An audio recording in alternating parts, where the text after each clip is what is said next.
Welcome, brethren, to our presentation tonight. We're entitling this one, Are We in the 11th Hour? The reason why we're bringing this tonight is because we've dealt with this issue in the last month or so about our ministry name. It's called Pre-11th Hour Ministry. And, the brethren are inquiring. Some are saying, well, are you sure we're in the pre-11th hour, or are we in the 11th hour? There are some quotes that we're going to go into that indicate that it appears we're in the 11th hour. However, like any subject, we need to weigh the evidence. Like we're told in the council, many references in Spirit Prophecy, many in the Rod Message says, weigh the evidence. That's how you're going to arrive at truth. So that's what we're going to do. Before we continue, we ask you pause the video, claim the promise of John 16:13, and he shall guide us into all truth. Let's begin. So you see the pictures here. We see two outside covers of track 8 on the left and track 1 on the right. Now, the artwork is composed with meaning. In other words, it's not haphazard. There is a purpose for it. And this actually helps as the first bit of evidence to help on our quandary here. Are we in the 11th hour? Track 8, as you see, shows the 11th hour.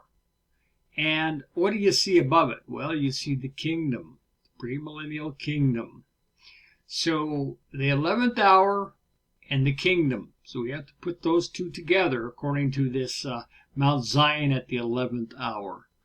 And then the second one over here is the pre-11th hour extra. So in other words, this presentation, this publication is pre-11th hour. And this talks about Ezekiel 9 and all these things. So this is another good piece of evidence that will help us to arrive at the truth here.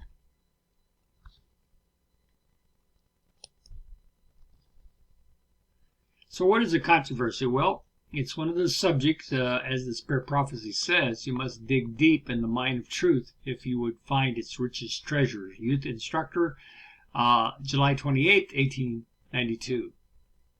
There are quotes that appear to say we are in the 11th hour, and there are quotes that say we have yet to enter it.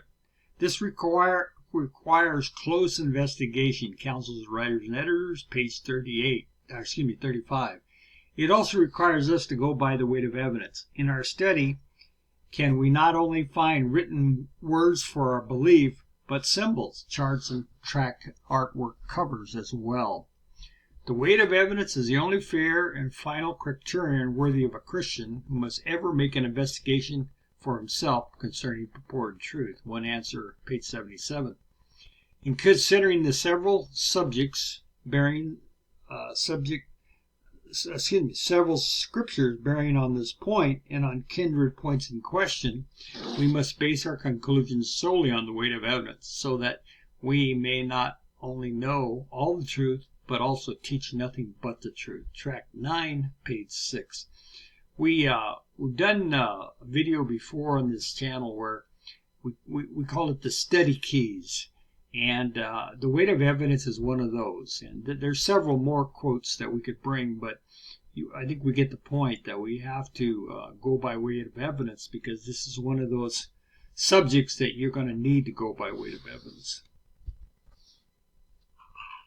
All right. This debate concerning the hour we are in stems from Matthew 20, verse 1 to 16. And that's the parable of the householder and the laborers. And of course, we have this chart at the 11th hour.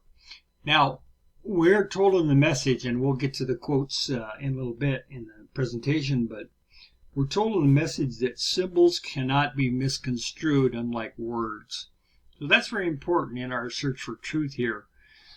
We see that in this symbolic chart, we see that the clock here is pointing at the 11th hour. All right, so you got that 11th hour clock hand here, it's pointing strictly at the 11th hour. Now, what do we see also at the 11th hour? Well, we see the sealing angel, Revelation 7, and we see Revelation 18, the loud cry angel. So those are both in connection with the 11th hour, brethren. So this is going to help us. This is a powerful symbolic representation that we can't miss. Like the message says, that words can possibly be misconstrued, but symbols cannot. And so this is, again, powerful evidence of showing that the 11th hour is the same as Ezekiel 9, the sealing, when it's completed. And we know that from track 1, page 38. And we also know that this is also in connection at the time of the loud cry, Revelation 18:1. All right, so this whole subject of hour, what hour are we in, comes from that parable, Matthew 20, verse 1 to 16. And we're going to go ahead and pause, but we'll touch on this in a minute after you've read it. So we're going to pause. You can go ahead and read this one.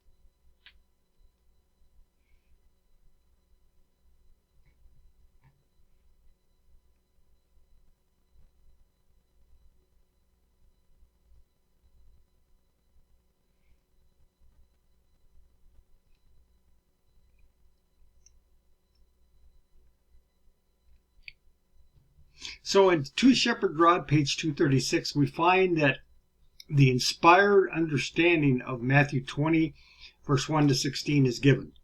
And they explain each of the calls. And we notice that the fifth call, the 11th hour call, is what? The loud cry of the third angel's message. So this cannot be misconstrued. Very clear. Now, for those that say we're in the pre-11th hour, or excuse me, we're in the 11th hour, are you telling us that we're in the loud cry? That makes no sense. It is the time of the loud cry that we enter the 11th hour. So this is a great quote to lead us on to the truth here.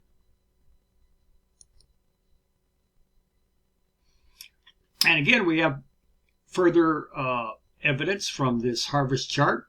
We notice this is Ezekiel 9 here, and then we see the loud cry period. All right, so this is the period where it's the 11th hour, the last hour before the end of probation, before these seven last plagues happen.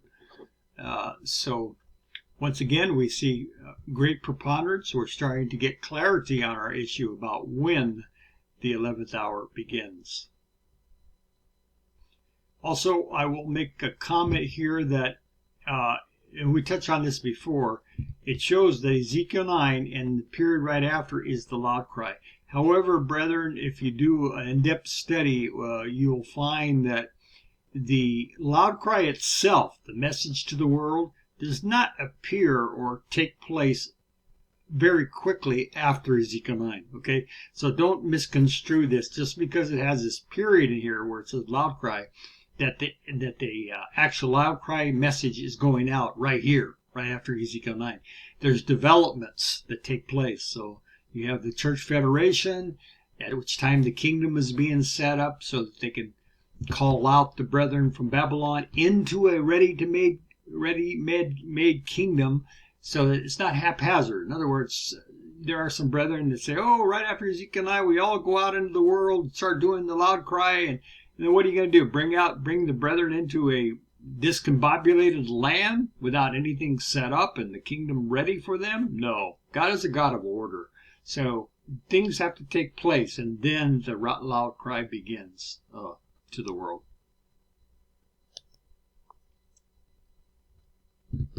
All right, so more confirmation the 11th hour begins in the time of the loud cry.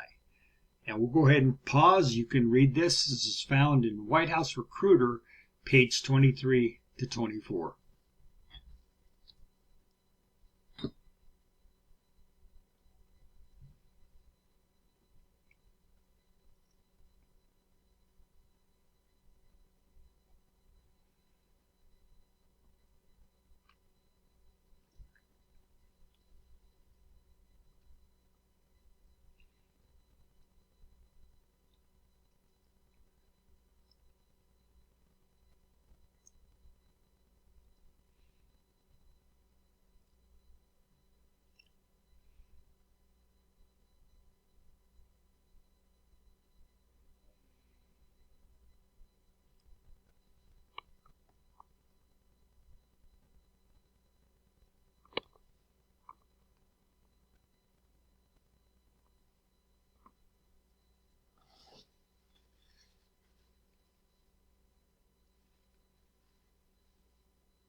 Well, many of us are familiar with Isaiah 66:15, 16, 19, and 20. So if you haven't completed that, you can certainly pause the video and read it. But the main highlight there is to show that the servants of the 11th hour call.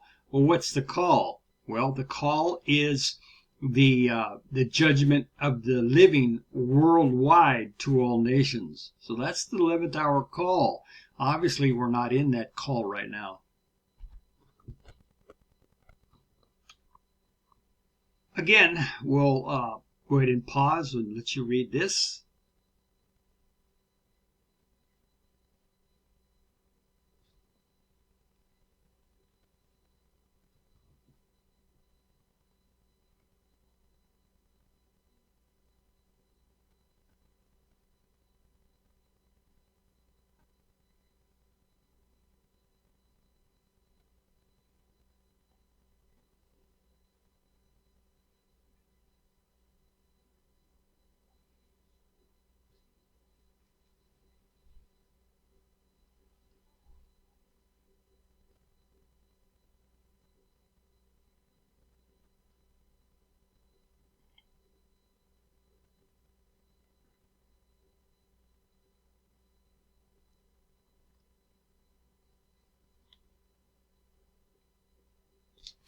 All right, so what do we like about this quote, brethren? It's very important and handy to have, is the White House Recruiter, page 36. Now, keep in mind that was 1951 when this track was made. And we see the inspiration says, is indisputable evidence in itself that what? That the stroke of the 11th hour is here? No, is about to be heard, even to the 4 points of the compass. All right, so let's not misconstrue what the White House Recruiter is trying to tell us. And we'll get to other quotes that'll be confusing to you, but remember these important references, because this is showing that in 1951, the prophet knew and was telling us that we're not in the 11th hour, but it's about to be heard. The 11th hour is about to come to the world. So we also find that the loud cry is established in the timing of it in our fundamental beliefs. Of course, we know in number 4 is Ezekiel 9. Number 10 is the establishment of the loud cry. And so these things happen that you've got the Ezekiel 9, you've got the winds let loose, you've got the Jacob's time of trouble, you have the name change, the kingdom being set up. That's what we talked about before. There's going to be a setup of the kingdom prior to the people coming from Babylon into the kingdom. We have to get there, work with the carpenters. The Lord's going to be guiding it all. So that's going to be a beautiful setup, and the kingdom will be ready for the saints to come in. Also, very important, our Levitical Constitution gives more support. And you can find that Article 2, which is the object of the association. The object of this association is to bring about God's bring about among God's people that reformation called for in the Testimonies for the Church, Volume 9, page 126, as what? The prerequisite movement to the sounding of the 11th hour call, Matthew 20, verse 6 and 7, of the everlasting gospel to every nation, kindred, tongue, and people, Revelation 14, 6. Through this call, the loud cry of three angels' message is to gather the people of the saints of the Most High, Daniel 7:27, into the kingdom, which shall never be destroyed, but shall break in pieces and consume all kingdoms, Daniel 2:44. Thus it shall usher in the reign of Christ as Lord of lords, King of kings, over all the earth forever and ever. This can be found in Leviticus tract, page 5. So we see that, according to our Constitution, we are only a prerequisite. It's a tricky word. Movement before the actual 11th hour call. So, again, we have preponderance of evidence starting to build up.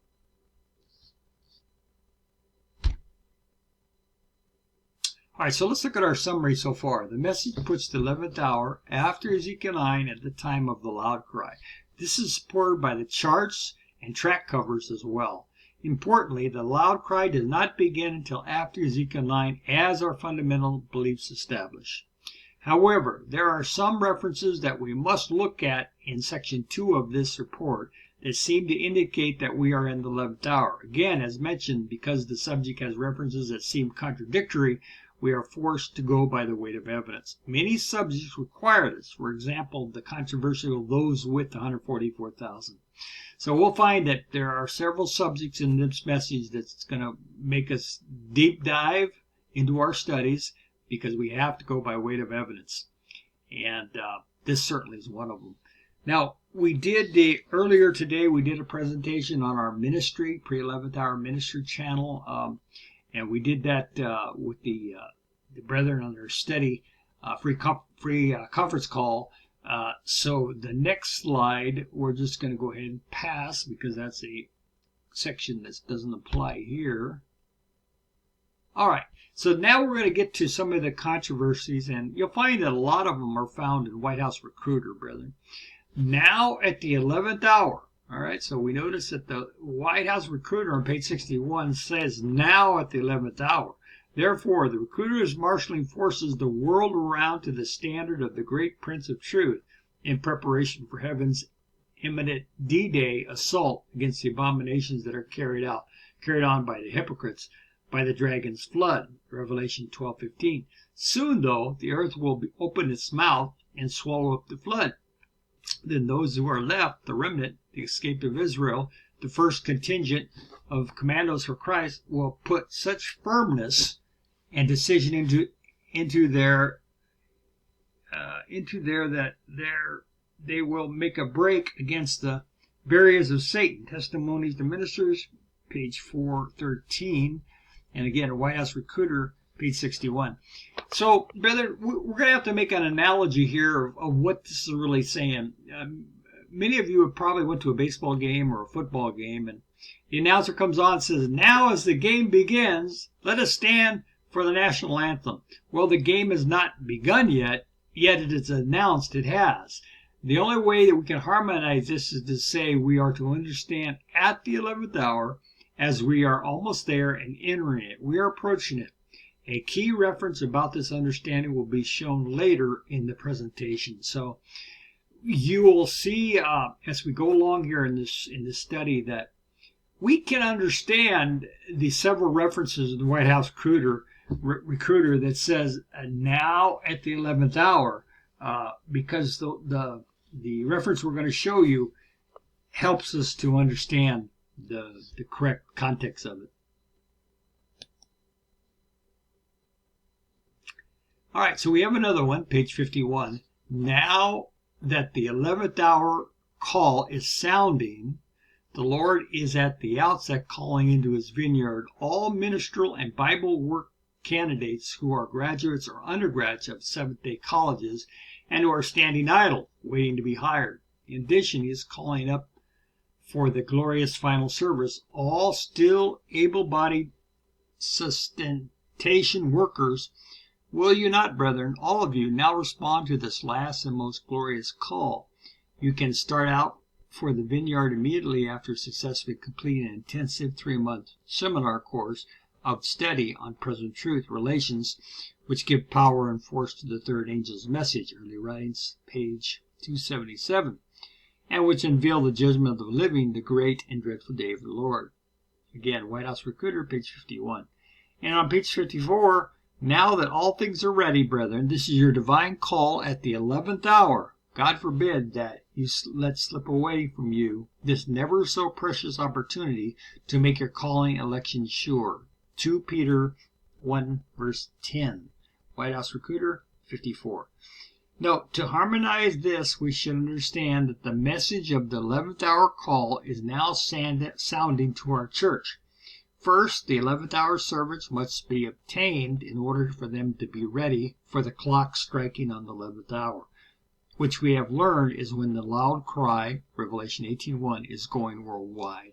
So, brethren, let's keep in mind that there is a application of this 11th hour call, but yet that is to the church right now.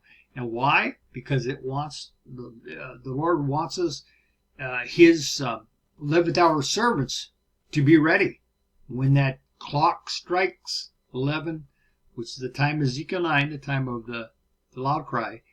You have to be ready. And how can you be ready? Well, the message, the 11th hour call message, must be agitated amongst us so that the brethren can be ready. All right, so we have another great quote in 2TG number 43, page 11 and 12. We'll go ahead and pause.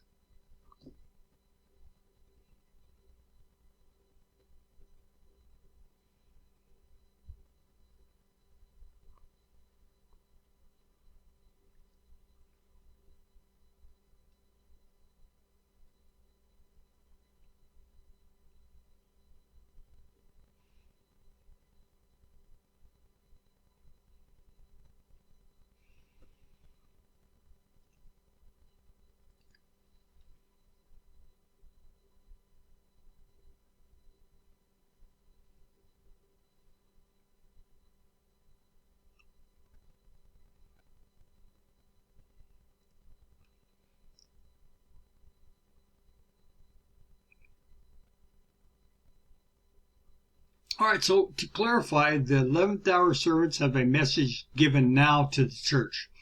We are not in the 11th hour because that is when faithful Davidians will become, in the truest sense, the 11th hour servants, proclaiming the loud cry message, Revelation 18:1, angel, during the last symbolic hour. So let's keep that in mind. This is good clarity.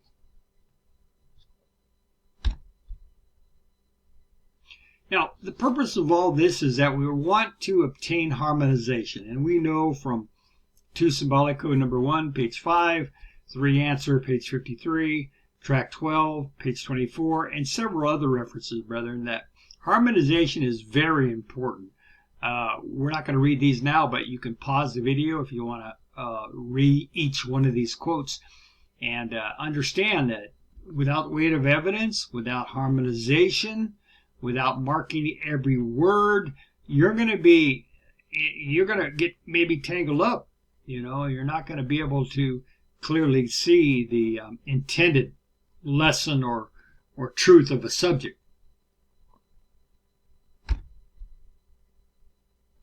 Now let's go back to this chart, and we talked about this earlier, but in 2 Shepherd Rod, page 10, and 2 SR, page 288, we see that it's very clear. Symbols cannot be misconstrued, but written words can.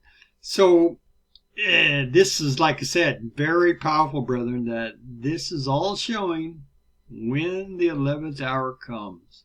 The sealing is completed. Track 1, page 38, tells us that in the time of Ezekiel, the 144,000 will be all sealed up. And then, of course, you've got Revelation 18:1 with the loud cry happening at that time period. All right, so we have further clarity And we'll pause. You can read this. This is one answer, page 67 and 68.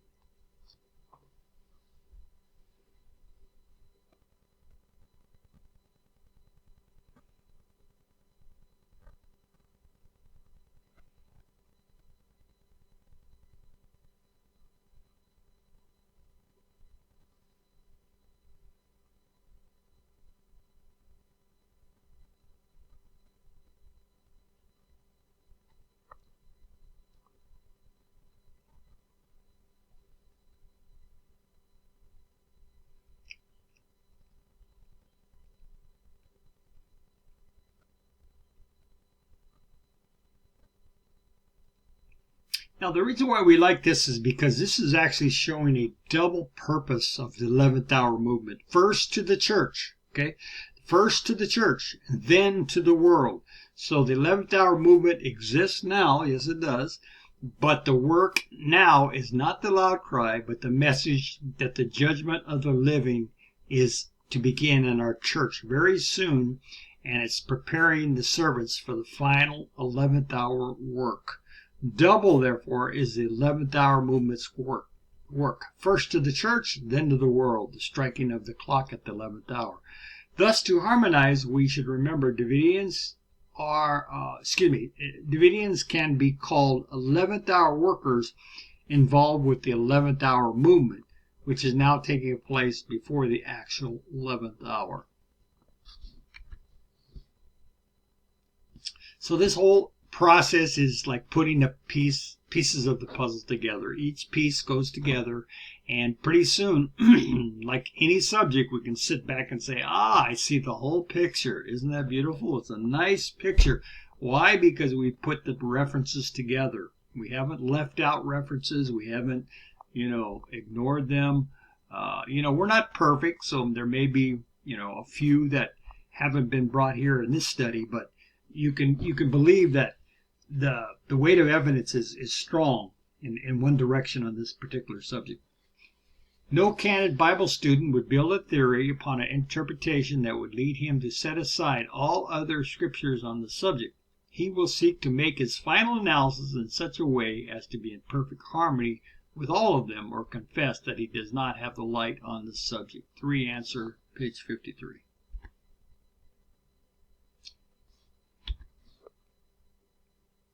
All right. Now, as we mentioned before, excuse me, the White House recruiter track is where we find, unfortunately, some of the confusion.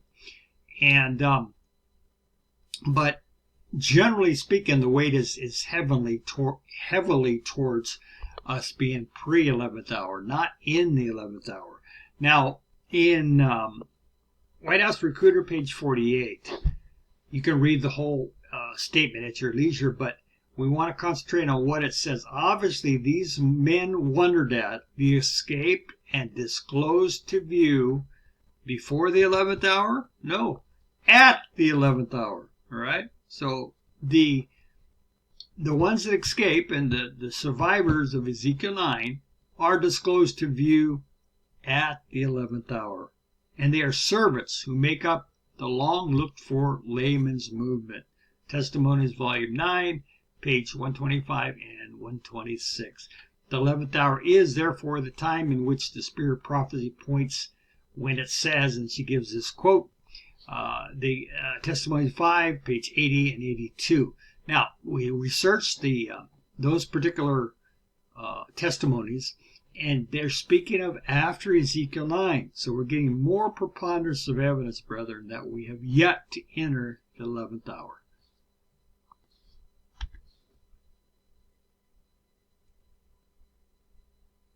We'll go ahead and pause, read that first top quote.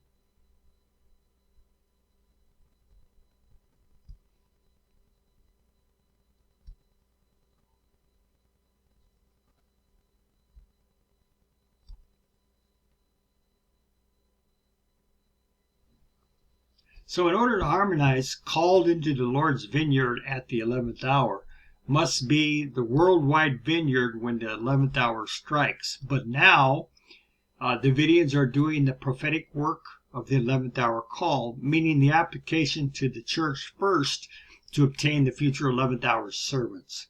Remember, in one answer, page 67 and 68, we learned that there is double work for the 11th hour movement.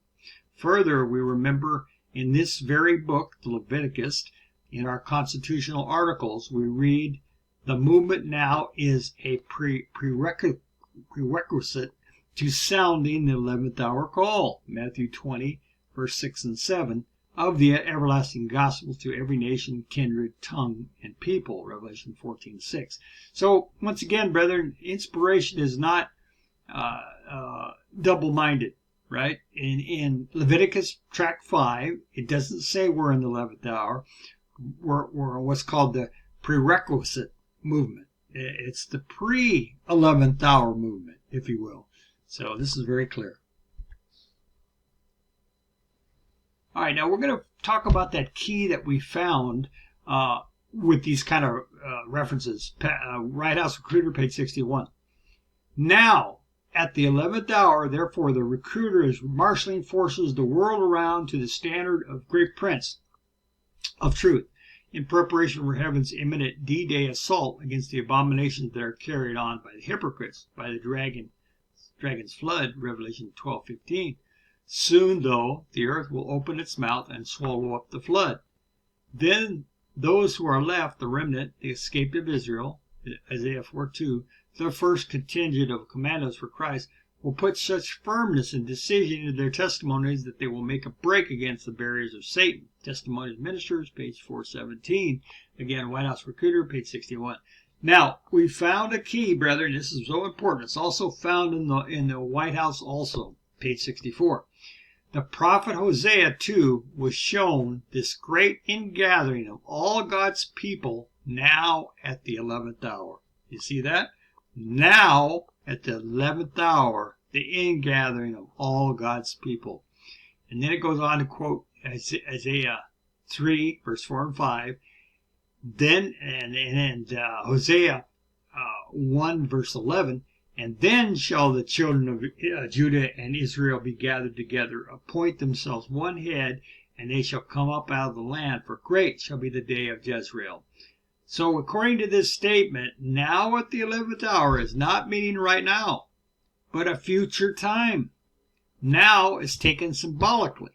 All God's people will be gathered in the time of the loud cry. It's not prior to the loud cry, brethren. So we see the concept here. We see that the White House Recruiter, even though it says often in a few statements that now at the 11th hour, you can't take that literally. You've got to take it in a more of a symbolic way, because it's very clear on the other references, not only in the White House Recruiter, but the charts and, different areas of the message, Leviticus. It says that we're not into the 11th hour yet. All right, now we come to a reference that one of the proponents of the 11th hour gave us. And at first glance, we were, kind of taken back with it. Wow, this is hard to deal with. Well, not really, brethren. Let's read it. Are we giving the 11th hour message now, or will it not be given until after the fulfillment of Ezekiel 9? Has the angel that is to lighten the earth with his glory, early writings 277, already come? If the questioner will consult the chart on page 224 of volume 2 of the Shepherd's Rod, he will observe that the angels of Revelation 7 and 18 are represented as coming at the 11th hour. Now keep that in mind. We're going to come back to that. He will observe that the angels of Revelation 7, that's the sealing angel, and Revelation 18, loud cry angel, are represented as coming when? At the 11th hour. And as we are in the sealing time, it proves that we are now in the 11th hour. All right. So let's go ahead and look at the context. We'll find great clarity here. All right. Now, it continues on with that reference. This is the second part of the reference. Concerning the angel of Revelation 18:1, with whose glory the earth is to be lightened, we do not claim to have as yet all his light, nor do we believe that the earth is at present lightened with his glory. but we do maintain that a large part of that light has already been revealed, and that as soon as 144,000 are sealed and the church is purified by the separation of sinners from the midst thereof by the men with the slaughter weapons as described in Ezekiel's vision, the earth will then be lightened as the 144 go forth proclaiming the message to all nations. Number one, the prophet did not have the kingdom light at this time. The end time events and their timing would further develop. We have to keep that in mind. Number two, he said the Ezekiel 9 purification and Revelation angel come at the 11th hour. Has the Ezekiel 9 church judgment come yet? No, it hasn't, brethren. And besides, we know that it won't. The Revelation 7 angel won't be done until the completion of Ezekiel 9. You can read that track 1, page 38. So this is all yet future. So even though it says that it proves we're in the 11th hour, because the rod message had limited light on the real end-time event scenario, it made that statement. And so it was limited in its vision of certain topics, and this is one of them. So we rest our case that that statement is not going to change, that we are in the pre-11th hour. All right, so our final summary, as shown, this subject must be studied in depth, that's for sure. If we don't weigh the references, we can be persuaded, perhaps wrongly, to the side of error. Let's review the facts as shown. So we're going to look at some important facts we learned. The track covers and the charts point to the 11th hour as the time of the loud cry and kingdom. Symbols cannot be misconstrued like words, and we found that in 2 Shepherd Rod, page 10. Our Leviticus Constitution says we are now a prerequisite movement to the 11th call. In other words, we are pre-movement to the 11th call. Pre-11th hour ministry. Amen. The rod interprets the Lord's parable of Matthew 20, verse 1 to 16, as the 11th hour call being what? The loud cry. So don't forget, you got the Revelation 18:1 angel, you got the Revelation 7 angel. These are all indications that we've entered the 11th hour. Once the prophetic clock strikes 11, the time of the loud cry begins. Again, we have to clarify that yes, it does strike at 11 once Ezekiel 9 comes, but there's going to be a period of time before the actual loud cry itself starts. It's in the 11th hour period, but it starts in a development time after that. Our fundamental beliefs show the loud cry comes after Ezekiel 9. Number 5, the seemingly contradictory White House Cruder, made in 1951, states, and this is important, is indisputable evidence in itself that the stroke of the 11th hour is what? About to be heard, even to the 4 points of the compass. We found that in page 36. So, brethren, in 1951, the prophet is definitely telling us the 11th hour is not struck yet. It's about to be struck, about to be heard. All right. Number 6, although there are several references showing what appears that we are in the 11th hour, upon close investigation and weighing the evidence, the 11th hour striking of the clock is yet future. So, brethren, there was a lot to deal with here, and this is one of our longer videos that we've made, but it's because the subject is very in-depth, right? You have to go look at quite a lot to get to the bottom of it. We needed to bring it this way. So we hope you've been blessed. We hope that we've clarified this issue, and next time you hear a brother argue that we are in the 11th hour, well, you just bring them this video, show them the quotes, and give them the weight of evidence. And I'm sure that will clear up the matter if the person is humble, right? If they're humble, willing to be change course. I can't tell you how many times that I've seen leaders, particularly leaders of our movement, stuck to whatever pet doctrine they have. And once they've taught it several times, maybe even put videos out and this and that, they won't change, brother. They won't change. And the message clearly says that if we change course, even though we've been a teacher, we are God's greatest heroes. So these brethren lack humility, And that's a serious situation, brethren. We have to be willing to do that. So until next time, may the Lord continue to guide you into all truth. Amen.